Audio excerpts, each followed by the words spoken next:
pariah state North Korea cut off from world as China suspends all flights. North Korea has been cut off as Air China have indefinitely suspended flights between Beijing and Pyongyang, the airline revealed. The company were one of the last to offer flights into the Hermit Kingdom and have cited poor demand as the reason for the cancellation. It follows a request by Donald Trump to squeeze Kim Jong-un's regime with growing sanctions after the refusal to relinquish its nuclear weapons and missile programs.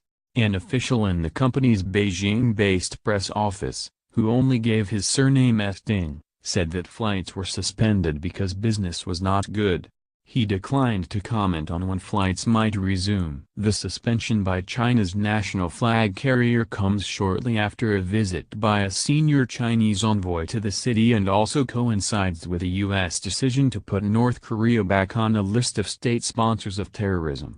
Air China flights to Pyongyang, which have traditionally operated on Monday, Wednesday, and Friday, began in 2008. But have frequently been cancelled because of unspecified problems, state media has said.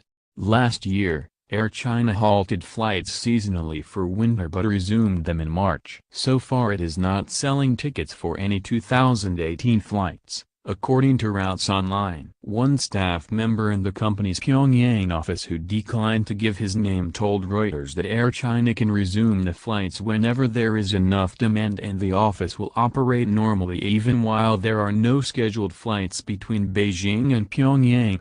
Air China's Beijing-based press office declined to provide further comment. The company cancelled some flights in April but later said that it would increase their number in May. The United States has urged China to do more to press North Korea to stop what the United States sees as belligerent defiance of UN resolutions. China's foreign ministry on Tuesday said that it hoped all parties could contribute to resolving the issue on the Korean peninsula peacefully. It also said that it was not aware of the Air China situation, adding that airlines made their decisions based on market needs. In a White House press briefing, spokeswoman Heather Nauert labeled North Korea a pariah state. She said, "Part of what this does, it further isolates North Korea. North Korea is certainly a pariah state. We wish that weren't the case. But I think it brings the international world. It calls attention to the horrific things that North Korea has been engaged in, and it calls to the world that level of attention to it. When we call a country a state sponsor of terrorism, that means something. People will notice, and we believe that that's just another part of the overall campaign." Now, the reason it was done was because of activities on the part of the North Korean government, and assassinations. That is why they were designated that. But all of this pulls together and puts pressure on North Korea.